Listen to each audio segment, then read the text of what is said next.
Hello students, welcome to you in this session. Again, welcome, come on. बच्चों, आज हम chemical bonding chapter का last topic hydrogen bonding. इससे पहले हमने लुईस स्ट्रक्चर्स के बारे में, लुईस मेथड्स के बारे में सीखा। उसके बाद बीबीटी के बारे में हमने सीखा। फिर BSEPR थ्योरी आई, valence shell electron pair repulsion theory. और उसके बाद हमने इस चैप्टर में MOT के बारे में भी अध्ययन किया और उस पर आधारित कुछ नीट PY के क्वेश्चनों को सॉल्व किया, यानी कि मॉलिक्यूलर ऑर्बिटल थ्योरी। लास्ट में इस चैप्टर का जो टॉपिक है वो है हाइड्रोजन बॉन्डिंग।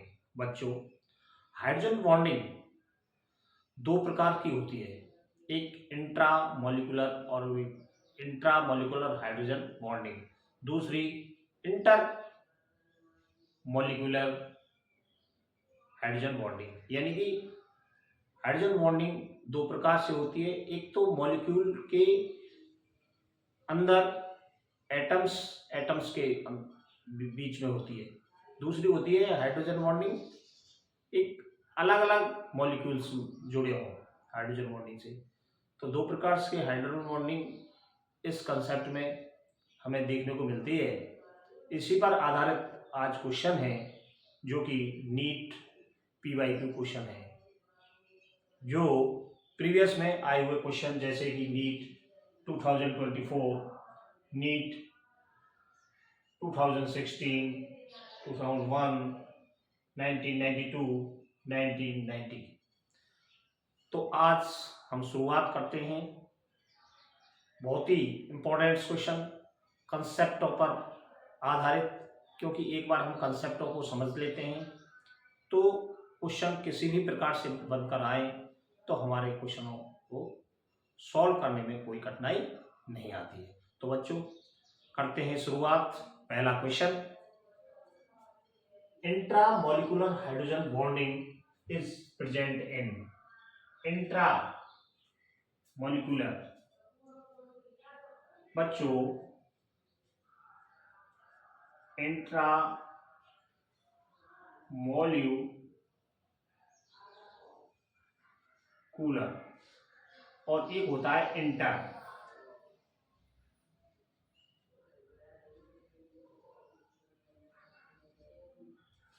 दोनों में डिफरेंस क्या है? इंट्रा का मतलब है एक ही मॉलिक्यूल्स के अंदर हाइड्रोजन बॉन्डिंग पाई जाए, वो इंट्रा। इंटर मॉलिक्यूल दो मॉलिक्यूल्स अलग अलग हों, वो जब जुड़ते हैं हाइड्रोजन बॉन्डिंग से तो वो bonding inter molecular hydrogen bonding कहलाती है। जैसे पहले क्वेश्चन का जो पहला ऑप्शन है, ये नाइट्रोफिनॉल, ये नाइट्रो ग्रुप हमारा 1 2 3 1 नंबर और 3 नंबर पर जुड़े हुए हैं। तो ये नजदीक यदि होते तो इंट्रामोलिकुलर हाइड्रोजन बॉन्डिंग पाई जाती। दूर दूर यदि ये ग्रुप जुड़े हुए हैं तो हाइड्रोजन बॉन्डिंग नहीं मिलेगी। ऐसे HF की बात करें, HF में एक मॉलिक्यूल्स है, इसमें हमारा इंटरमोलिकुलर हाइड्रोजन बॉन्डिंग मिलती है, क्योंकि ये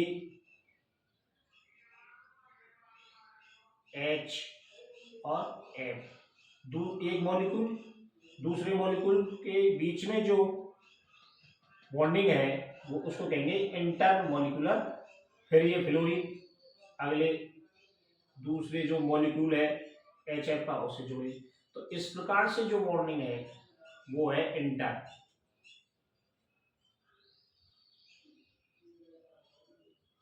बॉन्डिंग, इंटरमोलिकुलर बॉन्डिंग।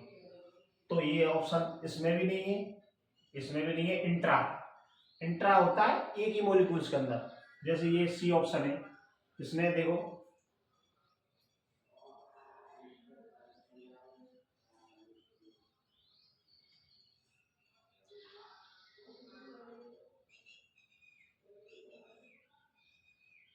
NO2 को हम ऐसे लिख सकते हैं,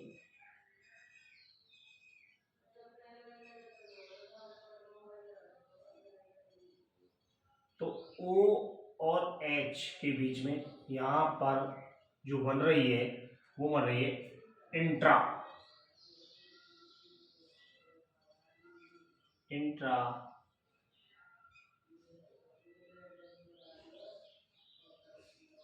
hydrogen bonding, intra molecular hydrogen bonding, क्योंकि ये पूरा मॉलिक्यूल्स एक ही है। नाइट्रोफिनोल, ये भी नाइट्रोफिनोल है, ये भी नाइट्रोफिनोल है, ये भी नाइट्रोफिनोल है, लेकिन इसमें अंतर क्या है, पहली और तीसरी पोजीशन पर जुड़े हुए हैं। इस पर पहली और दूसरी पोजीशन पर जुड़े हुए हैं, इस पर पहली, दूसरी, तीसरी और चौथी पोजीशन पर ग्रुप जुड़े हुए हैं। तो ये तो मेटानाइट्रोफिनोल, ये ऑर्थोनाइट्रोफिनोल और ये पैरानाइट्रोफिनोल। लेकिन ये ऑप्शन ऐसा है जो कि दोनों ग्रुप्स बिल्कुल सन्निकट है, बिल्कुल निकट है। जब दोनों ग्रुप निकट हैं तो उसमें पोजीशन पॉसिबिलिटी हो जाती है कि इस ग्रुप का, फिनोल ग्रुप का हाइड्रोजन नाइट्रो ग्रुप के ऑक्सीजन से हाइड्रोजन बॉन्डिंग बना लेता है पास आने के कारण। तो इसमें जो हाइड्रोजन बॉन्डिंग पाई जाएगी वो पाई जाएगी इंट्रामोलिकुलर हाइड्रोजन बॉन्डिंग। यदि ये ग्रुप दूर होता, मेटा स्थिति पर होता या फिर पैरा स्थिति पर होता, तो ये पॉसिबिलिटी नहीं होती। फिर पॉसिबिलिटी होती एक पूरा मॉलिक्यूल्स दूसरे मॉलिक्यूल से जुड़ता, तब कहलाता इंटरमोलिकुलर हाइड्रोजन बॉन्डिंग। तो बच्चों, जब एक ही मॉलिक्यूल्स के अंदर एटम्स हाइड्रोजन बॉन्डिंग से जुड़ते हैं एक ही मॉलिक्यूल्स में, तो वो कहलाती है इंट्रा मॉलिक्यूलर हाइड्रोजन बॉन्डिंग। और जब दो मॉलिक्यूल्स, एक मॉलिक्यूल से एक मॉलिक्यूल से, जब दो मॉलिक्यूल्स हाइड्रोजन बॉन्डिंग से जुड़े तो वो कहलाती है hydrogen inter hydrogen molecular bonding. तो इस प्रकार से ये C option is the correct, ये भी गलत है। नजदीक नजदीक जुड़ने के कारण एक ही मॉलिक्यूल्स के अंदर अलग अलग एटमों में हाइड्रोजन बॉन्डिंग होती है।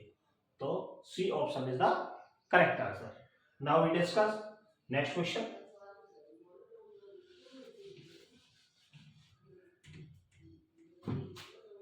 Which one of the following compound show the presence of intramolecular hydrogen bonding?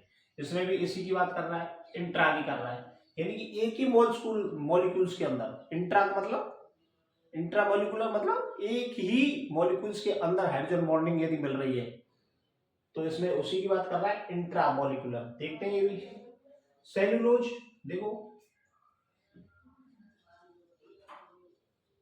Cellulose C6H10O5 whole N. Cellulose में ये कॉम्प्लेक्स स्ट्रक्चर है इसका, ऐसे आयन एक दूसरे से जुड़ते रहते हैं, यानी कि जो ये मॉलिक्यूल्स है एक श्रृंखला में है, कॉम्प्लेक्स बनाते हैं जो कि हाइड्रोजन बॉन्डिंग से जुड़ा होता है। इसमें क्या है, इंट्रामोलिकुलर है। क्या है, इंट्रामोलिकुलर हाइड्रोजन बॉन्डिंग पाई जाती है सेल्यूलोज के अंदर। जबकि कंसंट्रेटेड एसिटिक एसिड, इसमें इंटरमोलिकुलर, H2O2 में इंटरमोलिकुलर और HNC में इंटरमोलिकुलर पाई जाती है। इसको बना के देखते हैं हम। इसमें मिलता है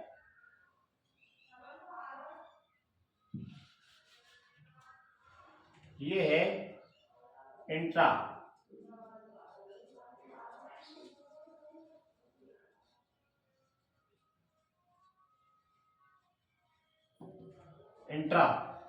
जबकि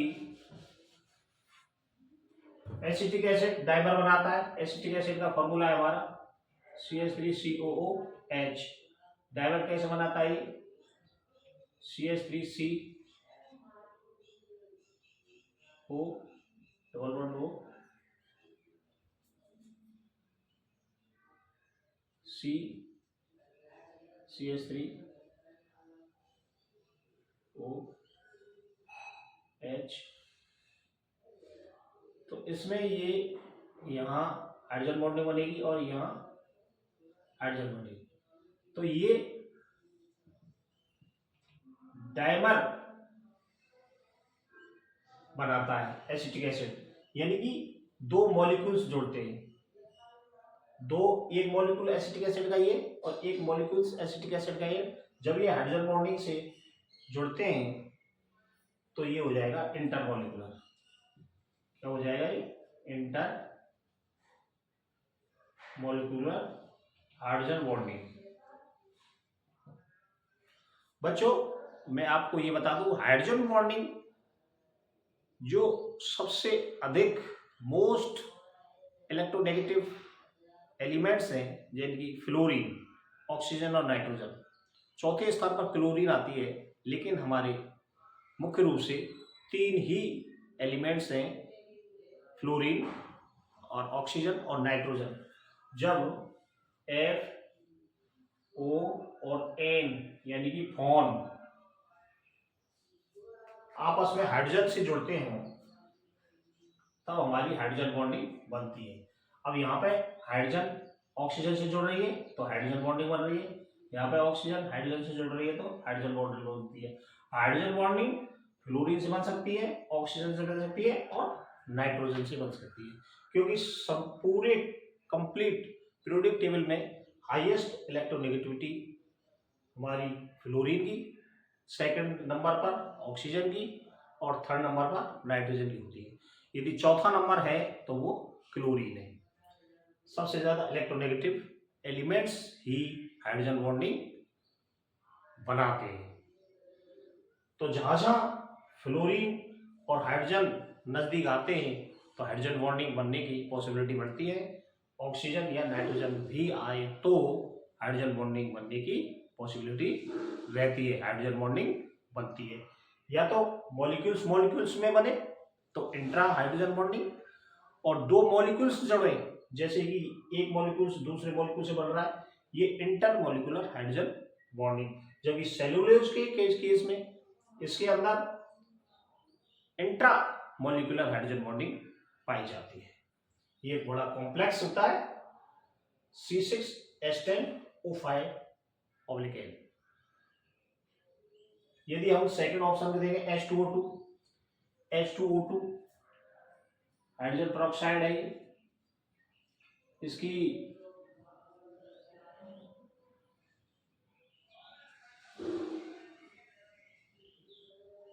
ये H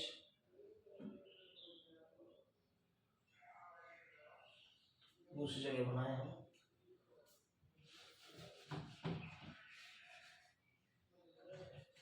हाइड्रोजन H2O2 में कैसे बन सकती है?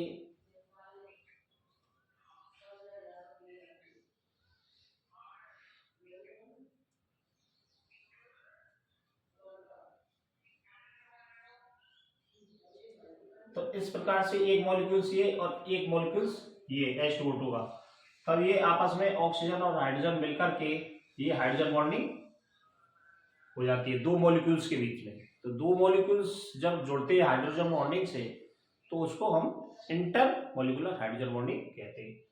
HNC है, ऐसे HNC है, HNC, इसमें क्या है HNC, नाइट्रोजन हाइड्रोजन से जुड़ेगा,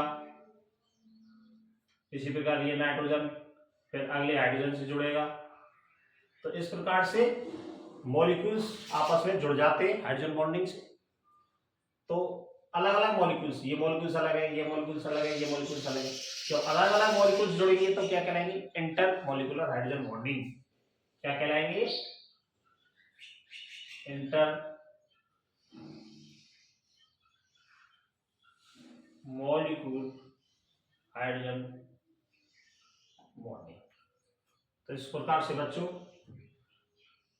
सेकंड क्वेश्चन का जो करेक्ट आंसर है वो सेलुलोज है, जिसमें इंट्रामोलिकुलर हाइड्रोजन बॉन्डिंग पाई जाती है। बाकी तीनों ऑप्शनों में हमारी इंटरमोलिकुलर हाइड्रोजन बॉन्डिंग है। इसमें केवल इंट्रा इंट्रा और इन तीनों में होती है इंटर, ये डिफरेंस है इसमें। इंटर मॉलिकुलर हाइड्रोजन बॉन्डिंग, इसमें है intra molecular hydrogen bonding, that is main difference. Next question, now we discuss next question. In XH dot dot dot यानी कि हाइड्रोजन बॉन्डिंग दिखाई है वाई के बीच में। एक्स और Y both are the electronegative element, यानी कि हाइड्रोजन बॉन्डिंग दिखाई है इसमें। एक्स कोई एलिमेंट है जो कि एच, ये एक मॉलिक्यूल है,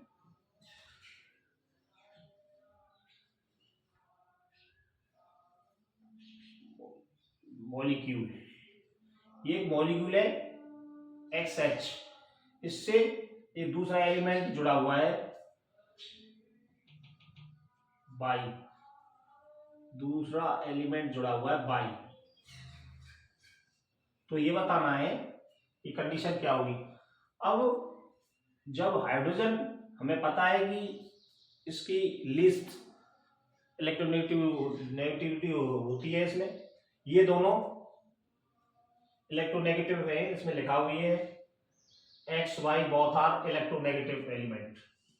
जब एक्स और वाई इलेक्ट्रोनेगेटिव एलिमेंट हैं तो इस पर माइनस डेल्टा, इस पर प्लस डेल्टा आएगा।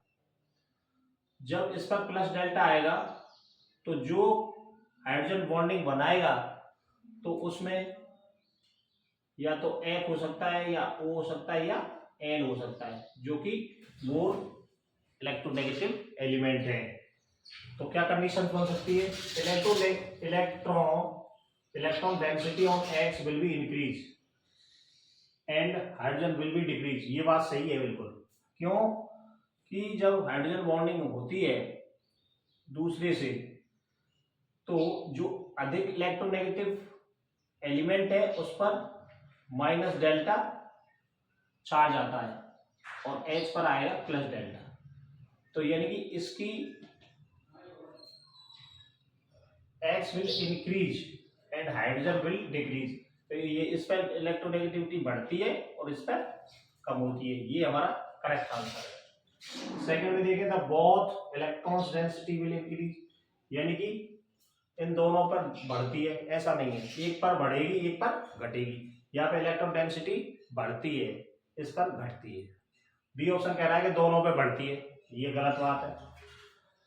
सी क्या कह रहा है, in both electron density will decrease, यानी कि वो कह रहा है दोनों में घटती है, दोनों में नहीं घटेगी, एक में बढ़ती है एक में घटती है। D option the x electrons density will decrease and H increases. D option में कह रहा है x electron density will decreases, यानी कि एक्स की कम होगी।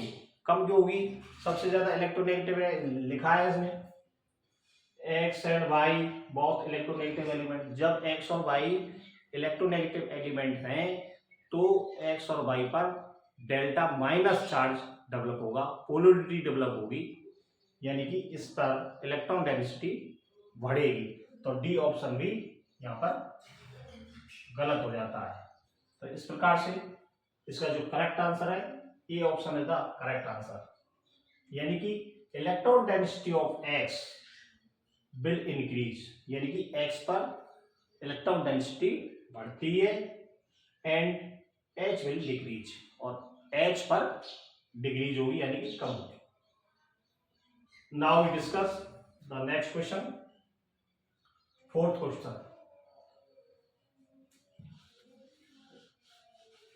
Fourth question, strongest hydrogen bond, strongest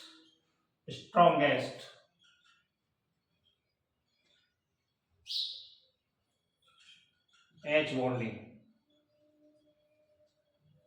strongest H bonding is shown water, ammonia, hydrogen fluoride, hydrogen sulfide, यानी कि water H2O, ammonia NH3, hydrogen fluoride HF और हाइड्रोजन सल्फाइड H2S। बच्चों वो कह रहा है कि सबसे स्ट्रॉन्गेस्ट हाइड्रोजन बॉन्डिंग कौन से मॉलिक्यूल्स में पाई जाएगी। हाईएस्ट यानी कि स्ट्रॉन्गेस्ट हाइड्रोजन बॉन्डिंग जिस मॉलिक्यूल्स में पाई जाएगी, जिस मॉलिक्यूल्स में हाइड्रोजन बॉन्डिंग से जो एलिमेंट जुड़ रहा है उस एलिमेंट की इलेक्ट्रोनेगेटिविटी जिसकी ज्यादा है उसकी हाइड्रोजन बॉन्डिंग सबसे मजबूत यानी कि स्ट्रॉन्गेस्ट होती है। जैसे H2O में 2 लोन पेयर है, 2 H है, तो इसमें जब दूसरा हमारा मॉलिक्यूल जुड़ेगा तो ऑक्सीजन से जुड़ेगा। H2O में ऑक्सीजन और हाइड्रोजन के बीच में बन रहा है।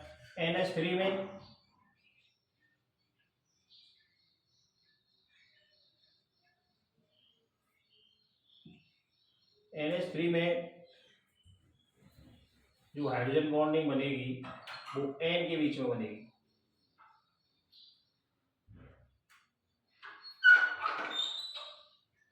यानी कि यहाँ पर ऑक्सीजन और हाइड्रोजन के बीच में बन रहा है हाइड्रोजन बॉन्डिंग, यहाँ पे हाइड्रोजन और नाइट्रोजन के बीच में बन रहा है। जबकि HF में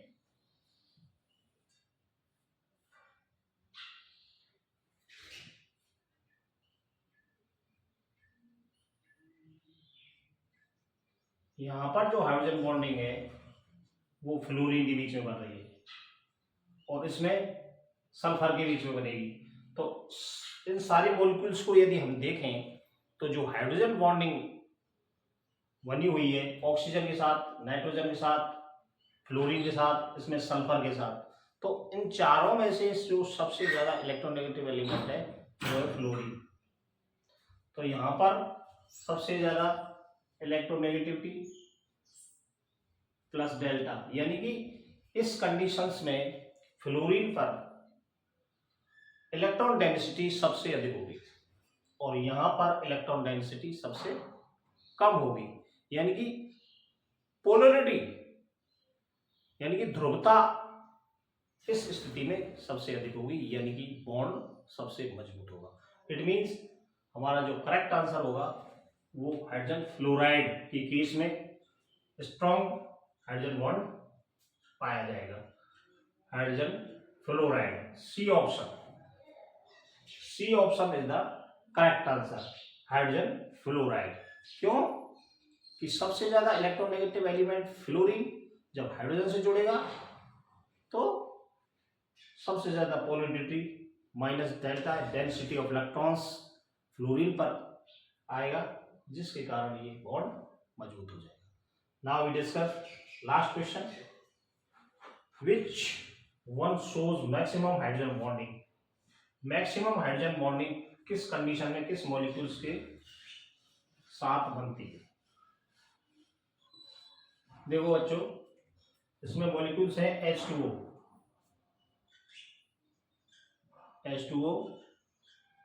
H2AC, H2S और HF।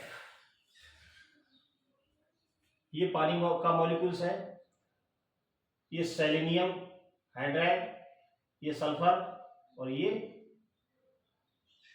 HF, hydrogen fluoride, hydrogen sulphide और हाइड्रोजन सेलेनाइड, और ये पानी का मॉलिक्यूल्स। अब पानी के मॉलिक्यूल्स को हम देखें, इसमें सबसे ज्यादा हाइड्रोजन बॉन्डिंग देखने को मिलती है। कैसे मिलती है, ये जो है हमारा हाइड्रोजन ये जुड़ जाता है दूसरे पानी के मॉलिक्यूल से, दूसरा पानी का मॉलिक्यूल्स इस प्रकार से ये जुड़ जाता है। ये जो लॉन पेयर है ये भी हाइड्रोजन बॉन्डिंग से जुड़ जाता है।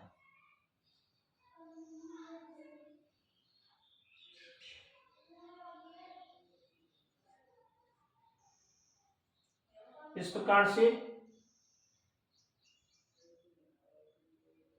से एक हाइड्रोजन मॉलिक्यूल ये, एक ये पानी का मॉलिक्यूल ये, एक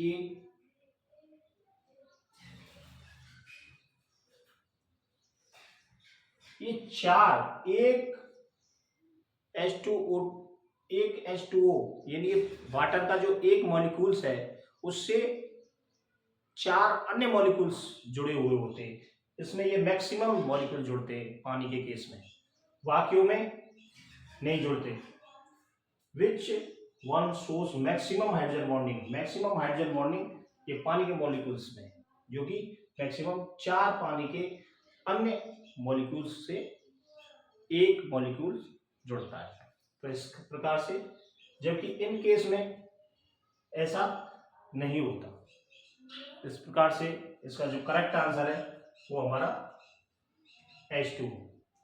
तो इस प्रकार से बच्चों, आज हमने हाइड्रोजन बॉन्डिंग पर आधारित कुछ क्वेश्चनों को सॉल्व किया, जो कि पिछली नीट की जो परीक्षाएं हुई हैं कुछ वर्षों में, उनमें ये क्वेश्चन आए हुए हैं। बड़े इंपॉर्टेंट क्वेश्चन होते हैं, इनका अभ्यास करना अति आवश्यक है। समय को बचाकर अन्य के व्यर्थ के कामों में समय को बचाना है और अपनी प्रैक्टिस को बरकरार रखना है, ताकि नीट जैसे एक टफेस्ट एग्जाम में आपको सफलता मिल सके। तो बच्चों, समय का ध्यान रखें, अपने भविष्य का, अपने कैरियर को बनाने के लिए आगे बढ़ते रहें, प्रैक्टिस करते रहें। धन्यवाद। ओके।